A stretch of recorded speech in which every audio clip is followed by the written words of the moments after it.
आज जयपुर में एक ऐसा सीन देखने को मिला जहां मस्जिद में जब नमाज पढ़ा जा रहा था तो हिंदू लोग जो है पुष्प उन पे बरसा रहे थे, तो किस तरीके से देख रहे हैं? बहुत अच्छा, बहुत बढ़िया, बहुत शानदार, अच्छा मैसेज है। इसमें कोई बुराई नहीं है, अच्छी बात है। मोहब्बत का पैगाम चारों तरफ फैलाया जा रहा है और मोहब्बत बढ़ती रहनी चाहिए। मोहब्बत बांटने से ही, फैलाने से ही बढ़ती है, कम नहीं होती।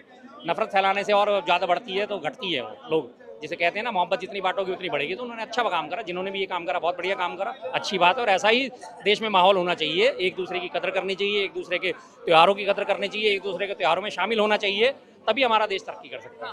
पर दूसरी जगह सरकार बोलती है कि जो है सड़कों पे नमाज ना पढ़े, छतों पे नमाज ना पढ़े, कि दंगे होते हैं ईद वाले दिन, तो क्या? कैसे दंगे हो गए? मैंने तो आज तक नहीं सुने। आज तक एक बार भी ऐसा नहीं सुना कि सड़कों पे नमाज पढ़ने की वजह से दंगा हो गया। और रही बात सड़कों पे नमाज पढ़ने की, नमाज कितनी देर की पढ़ी जाती है? मात्र 10 से 20 मिनट की, बस।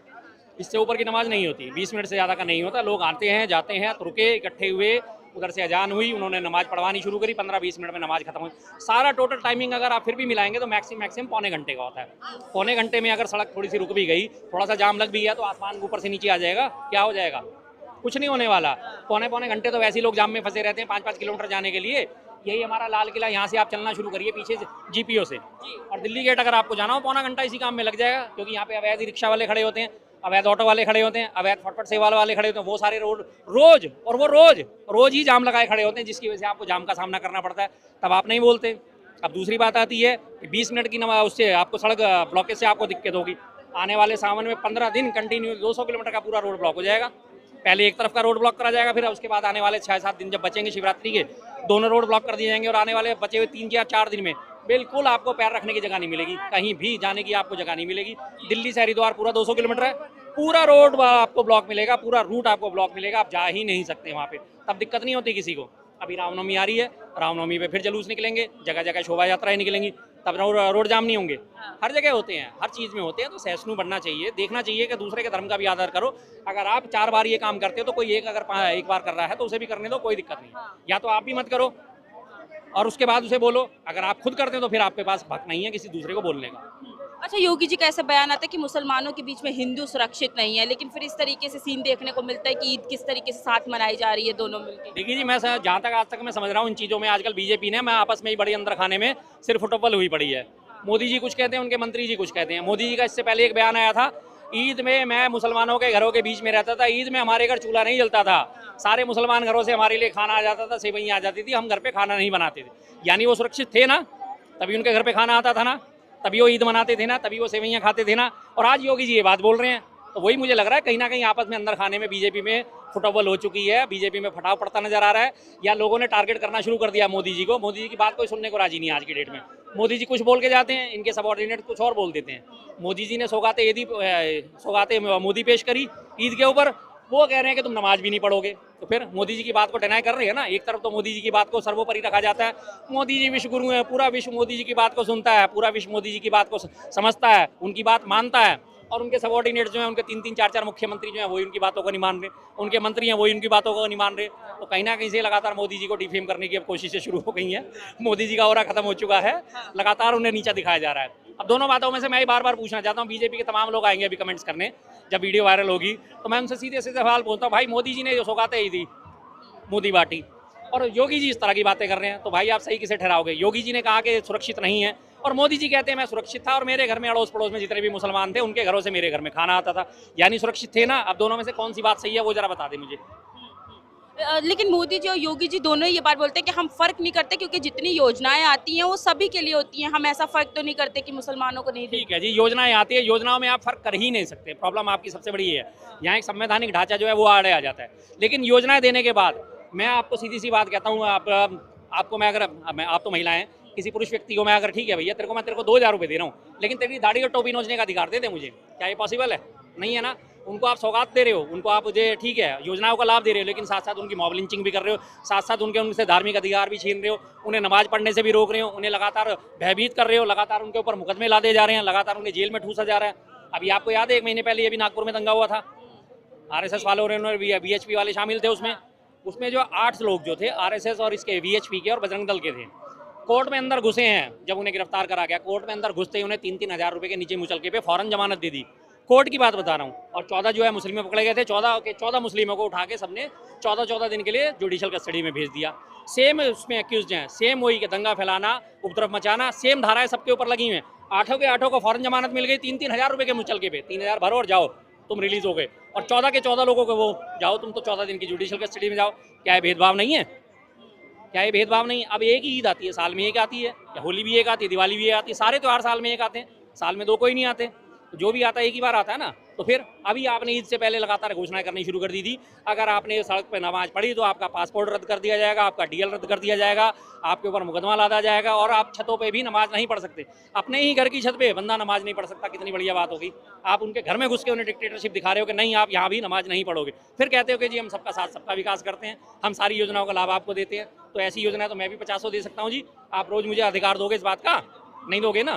फिर अच्छा जी, बोला गया है बीजेपी वालों की तरफ से कि वक्फ बिल जो है पेश किया जा सकता है 2 अप्रैल को, तो बोला जा रहा है ईद वाले दिन ही इसका ऐलान क्यों किया गया है? बिल्कुल, उन्हें डराने के लिए, धमकाने के लिए। अभी मैंने आपसे कहा ना कि एक तरफ वो लोग कहते हैं कि ठीक है जी हम आपको सारा साथ सबका साथ सबका विकास कर रहे हैं, दूसरी तरफ ईद में ही उनको जलाने के लिए, फुकाने के लिए वक्फ बिल जो है वो लेके आ रहे हैं। उसका प्रारूप अभी तक पूरा तैयार नहीं हुआ, जेपीसी ने उस पर सहमति नहीं बनाई है, उसके बावजूद भी उसे पेश करने की तैयारी चल रही है, आधी अधूरी है, और वो उसमें ध्वनिमत से पास कराने की कोशिश रहेगी। ध्वनिमत क्या होता है? हाँ जी ये बिल आया, बताओ इसके बारे में कितने लोग हाँ हाँ हाँ भेजे दबा के हम फेवर में, कोई वोटिंग नहीं कराएंगे, कुछ नहीं करेंगे। और लोकसभा अध्यक्ष का तो आपने देखा ही है व्यवहार कैसा होता है, वो इमीडिएट कहेंगे हाँ जी ध्वनिमत से बिल पारित हो गया है। ये हालात है। एक तरफ आप कह रहे हो कि हाँ जी हम सबका साथ सबका विकास करते हैं, दूसरी तरफ आप उनके निजी कामों में दखलंदाजी कर रहे हो। जो बिल बना हुआ है उसमें जो भी अगर कोई गलतियां हैं तो आप उन गलतियों को सुधारो ना। आप तो लगातार प्रचारित कर रहे हो कि वक्फ बोर्ड ऐसा बोर्ड है कि जो जिस जमीन पे हाथ रख देगा वो जमीन वक्फ बोर्ड की हो जाएगी। आज तक मैंने कोई ऐसा केस नहीं देखा कि हो जाएगी, कहीं भी कोई नहीं आज तक देखा। लेकिन फैलाया यही जाता है लगातार कि वक्फ बोर्ड वो हुआ है कि जिस पे हाथ रख देगा वो उसी का हो जाएगा। ऐसा कहीं पॉसिबल है क्या? इस देश में कानून नाम की भी चीज़ है, इस देश में संविधान नाम की भी चीज़ है। क्या हमारे संविधान निर्माता, क्या हमारे संविधान के लोग जो है इतने बेवकूफ़ थे कि किसी को इतनी असीमित ताकत दे देंगे कि जाके जो इस पे हाथ रख देगा वो चीज़ उसकी हो जाएगी? नहीं है। लेकिन ये फैलाया हुआ भ्रम है लगातार, और लोगों को इस बारे में पता नहीं है, और जिनको पता है वो मुंह नहीं खोलते। तो क्या लगता है ये बिल जो लाया जा रहा है वो बेहतर करने के लिए लाया जा रहा है वक्फ बिल को, कि सिर्फ प्रहार करने के लिए मुसलमान? हार करने के लिए, बेहतर करने की बात अगर इनकी मंशा होती तो बेहतर करने के लिए तो फिर बात वो करते ना। जेपीसी जो गठित करिए, जेपीसी में जो विपक्षी पार्टी के जो सांसद है उनकी भी बात सुनते ना। अगर उन्होंने प्रहार नहीं करना होता, व्यवहार में लाना होता, तो विपक्षी पार्टियों की बात भी सुनते। विपक्षी पार्टियों के सारे जो है मुद्दों को, सारे उनकी सुझावों को दरकिनार कर दिया गया है, उनकी बात ही नहीं सुनी जा रही, वॉकआउट करके वहाँ से वो। लेकिन उनके बात में कोई नहीं, ठीक है जी अपनी एक तरफ से मन मर्जी ला के उसको पेश करके दिखा रहे हैं, देख लो हम तो हम है, तुम्हारे से जो करते हो कर सको। संख्या बल का नाजायज फायदा उठाया जा रहा है। पर लगातार बीजेपी बोली कि फायदे के लिए है उनके, और विपक्ष जो है अफवाह फैला रही है इसको लेकर। फायदा गिनाए तो सही, जितनी वो ताकत इसको पास करवाने में लगा रहे हैं उतनी ताकत वो एक बार फायदे गिनाने में भी तो लगा दें। अखबारों में एक प्रकाशित कराएं, विज्ञापन प्रकाशित कराएं, भाई ये अभी तक इसमें कमियां थी और ये हम इसमें चेंजेस कर रहे हैं जिसकी वजह से ये फायदे होंगे। गिनाए तो सही, लाए तो सही सामने लोगों को। जितनी लोगों ने उस पर हजारों लाखों लोगों ने आपत्तियां दर्ज कराई थी, उन आपत्तियों में से एक भी आपत्ति उन्होंने पढ़ी है? नहीं पढ़ी एक भी आपत्ति। जबरदस्ती क्यों भाई? एक भी आपत्ति दर्ज जो है कहीं भी आपने सार्वजनिक करी कि इतनी आपत्तियां थी, इतनी फेवर में थी, इतनी डिसफेवर में थी, कहीं कोई आंकड़ा दिया? उन्होंने नहीं दिया, क्योंकि आंकड़ा तो देती नहीं है सरकार। सरकार ही क्या नाम है, NDA, नो डाटा अवेलेबल। और अब तो RTI एक्ट में भी संशोधन कर दिया, अब आप डाटा मांग ही नहीं सकते, भ्रष्टाचारी को नाम उजागर नहीं कर सकते, आप भ्रष्टाचार को भ्रष्टाचारी नहीं कह सकते। आने वाले टाइम में ये हालत हो जाएगी कि हमें भी, हम लोग आपस में एक दूसरे को ये नहीं कह सकेंगे कि ये फलाना नेता भ्रष्टाचारी है और इसने भ्रष्टाचार करा। RTI के तहत आप जानकारी जुटाना चाहोगे, उसे भी सरकार देने से मना कर देगी। और अगर किसी ने उसके बारे में प्रकाशित कर दिया ये भ्रष्टाचारी है तो 250 करोड़ रुपए तक का जुर्माना हो जाएगा। पीढ़ियाँ बिक जाएंगी, पुश्तें बिक जाएंगी 250 करोड़ का जुर्माना देने में।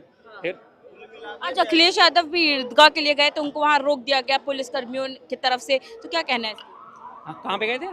ईदगाह के लिए गए थे तो उनको रोक दिया गया जाने से वहाँ। हाँ तो वही है ना, बदमाशी है। किस लिए रोका भाई? कोई कहीं भी जा सकता है, कोई कहाँ रोकता है? कोई भी नहीं रोकता। गुरुद्वारे में रोज लाखों लोग जाते हैं, कोई किसी को रोकता है? सिर्फ एक उसमें वो नहीं चाहिए कि आपके सिर पे ऊपर कपड़ा होना चाहिए, बस। गुरुद्वारे में आप जाइए, लंगर खाइए, जाके बैठिए। अगर आपने संगत सुनिए, आपने अरदास करानी अरदास करिए, आपने कड़ा प्रसाद चढ़ाना पड़ा चढ़ाइए, नहीं चढ़ाना मत चढ़ाइए, लंगर खा के वैसे ही आ जाइए, कोई नहीं रोकता। सिर्फ उसकी जो मान्यता है वो पूरा करने से कोई किसी को नहीं रोकता। क्रिश्चियंस के आप कभी भी किसी भी चर्च में चले जाइए, आपको कोई नहीं रोकेगा, कोई नहीं रोकेगा। वो पूछेंगे नहीं आप हिंदू हो या कौन हो या कौन से जाति से हो या कौन से धर्म से हो। आप जाइए, चर्च के जो दरवाजे खुले हैं, आप जाके शामिल हो सकते, कोई दिक्कत नहीं। मस्जिद खुली हुई है। अभी तक मुझे था कि लोगों ने भ्रम डाल रखा था, नहीं हिंदुओं को नहीं घुसने देते। अभी पिछले वीरवार को ही मैं गया मस्जिद में, मुझे किसी ने नहीं देखा, जबकि सारे लोग मुझे पहचानते हैं। हाँ शर्मा जी, ये तिलक भी लगा रखा था, हाथ में कलावा भी बंध रहा था, किसी ने मुझे देख के नहीं टोका कि रोका भाई तू मस्जिद में क्यों घुस रहा है। मुझे पता नहीं था भाई कैसे कैसे कहाँ से बकायदा 4-5 लोग इकट्ठे हुए, जान पहचान वाले मिल गए, एकदम से देखते पहचान गए लोग, आप लोगों की बदौलत। पूरी मस्जिद घुमाई उन्होंने मुझे, देखो शर्मा जी ये ऐसे बना, ये ऐसे बना, यहाँ पे इबादत होती है, यहाँ से एंट्री होती है, ऊपर मीनार पे लेके गए, मीनार से पूरे आसपास का अवलोकन कराया, ये देखिए सारी चीज़ें। कहाँ कौन रोकता है भाई, लेकिन नहीं, रोकना कहाँ है, जबरदस्ती इन्हीं को रोकना है कि अगर वो नेता अगर वो चले जाते तो पता नहीं पहाड़ टूट जाता, हिमालय जमीन में धस जाता और समुद्र ऊपर आ जाता। ऐसे ऐसे काम ये करते हैं लोग।